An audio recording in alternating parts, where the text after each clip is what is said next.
morning sun cast long shadows across the dusty prison yard of Chasm facility as Raoul Endymion performed his daily exercises, unaware that this day would change his life forever.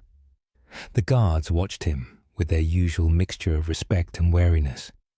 They had learned about his military background the hard way. The air was thick with anticipation, carrying whispers of an impending execution.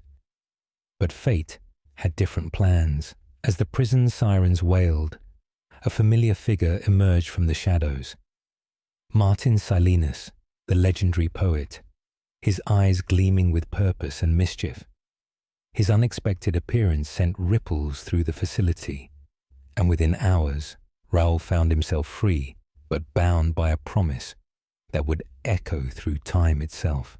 In Martin Silenus's ancient mansion, surrounded by books and artifacts from old Earth, Raoul learned of his impossible mission. The aging poet, his hands trembling with excitement, spoke of a young girl who needed to be protected at all costs. Her name was Aeneas, and she would emerge from the time tombs on Hyperion. The Pax, the powerful church state that ruled human space, wanted her dead.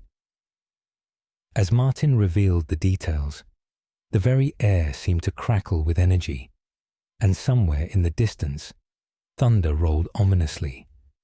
The task seemed suicidal, but the alternative was worse: return to prison or face immediate execution. As night fell, the mansion's ancient windows rattled with an otherworldly wind, and Martin's final words hung in the air: "The Shrike will be watching." The journey to Hyperion began with violence. As Raoul prepared to leave the mansion, Pax special forces struck. In the ensuing chaos, Raoul witnessed the legendary Shrike for the first time, a 3-meter-tall creature of blades and chrome, moving with impossible speed. The monster's appearance changed everything, decimating the Pax forces but sparing Raoul, leaving him with more questions than answers. As dawn broke, Raoul stood among the aftermath. Martin's cryptic smile, his only companion. The old poet seemed unsurprised by the carnage, merely nodding as if everything was proceeding according to some grand design. With the sound of distant dropships approaching, Raoul knew his time on this world was ending. The hunt had begun, but who was truly the hunter, and who was the prey? The crystalline waters of River Tethys stretched endlessly before them, its surface reflecting the twin moons like scattered diamonds.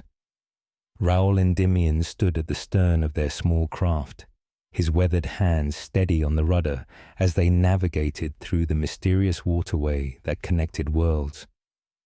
The young girl, Aeneas, sat cross-legged at the bow, her eyes closed in meditation, occasionally murmuring words that seemed to make the very air shimmer. Betic's blue skin gleamed in the starlight as he methodically checked their supplies, his android precision a stark contrast to the wild, untamed nature surrounding them. The river's song grew stronger as they approached their first portal, a shimmer in the air that promised passage to another world. But something dark lurked beneath the surface, creating ripples that shouldn't exist in these sacred waters.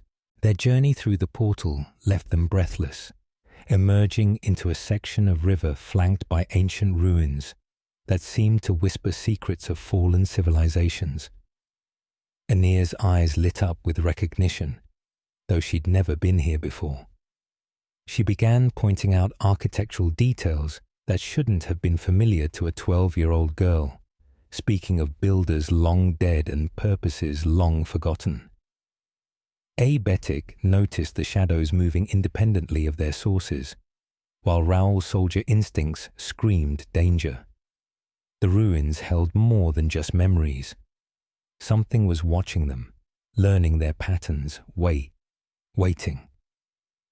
When they made camp that night, the fire's warmth couldn't chase away the chill of unseen eyes. The river changed character on the third day, its usually calm surface churning with unexpected currents. Betic's calculations couldn't explain the anomalies, while Aenea's face grew increasingly troubled. She spoke of time flowing differently here, of paths converging and diverging like the tributaries they passed. Raoul spotted the first signs of pursuit, distant glints of metal that could only be packed ships. But it was the river itself that posed the immediate threat, as the waters began to glow with an inner light that pulsed like a heartbeat. When Aenea suddenly stood up, nearly capsizing their small boat, her words froze the blood in their veins. It's not the river that's changing, it's reality itself. The water ahead began to spiral, forming a vortex that promised either escape or doom as dawn broke over the meandering river Tethys. Raoul found himself mesmerized by Aenea's peculiar morning ritual. The young girl, barely 13, would sit cross-legged on the boat's bow, her eyes closed, fingers tracing invisible patterns in the air. Betic maintained a respectful distance, his blue skin gleaming in the early light as he steered their vessel through the ethereal mist. The first real teaching came unexpectedly, when Aenea suddenly opened her eyes and began explaining the concept of sharing, not the simple act of giving, but a profound melding of consciousness that left Raoul both fascinated and terrified.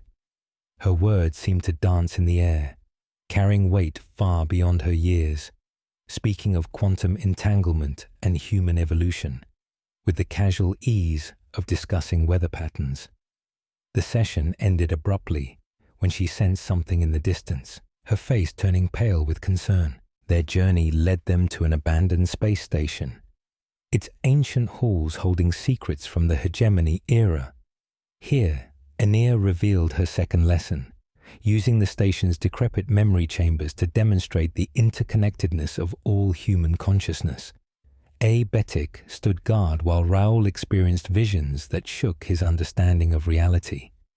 Glimpses of old Earth, the time tombs, and something darker lurking at the edges of perception.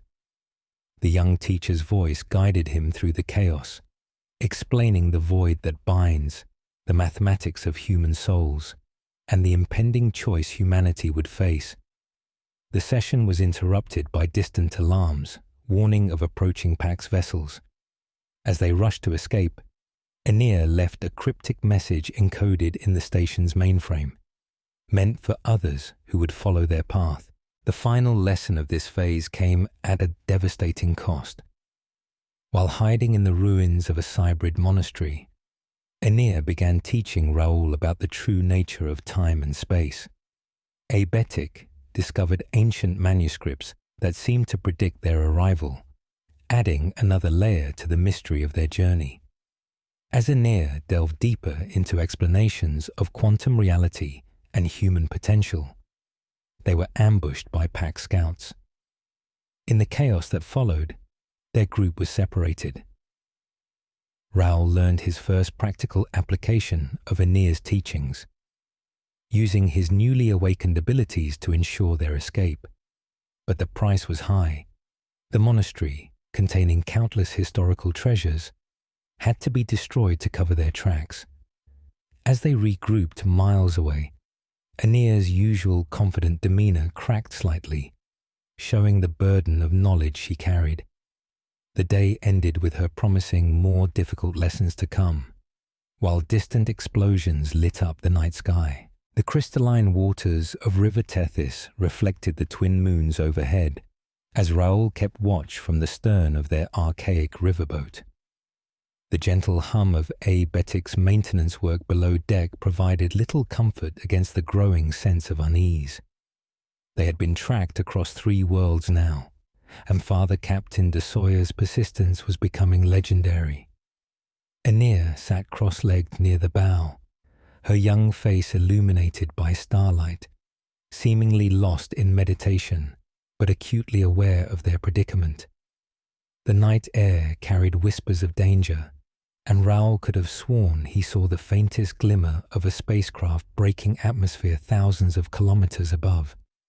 Their pursuers were getting closer, and the river's path ahead grew increasingly uncertain.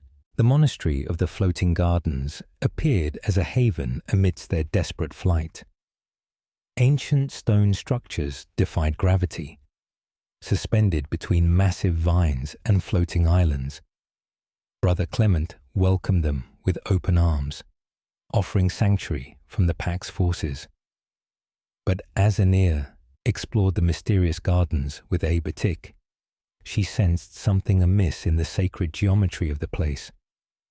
Raoul noticed too late the subtle communications array hidden within the bell tower, its purpose far from holy.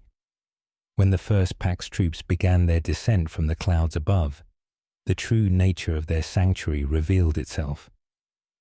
Brother Clement's warm smile turned cold as steel, and the garden paths that once offered refuge became a carefully constructed maze of betrayal. Through the labyrinthine corridors of the monastery, the chase became a deadly game of shadows. Batik's android strength proved invaluable as they navigated the treacherous passages, while Aenir's mysterious connection to the architecture itself seemed to guide their escape.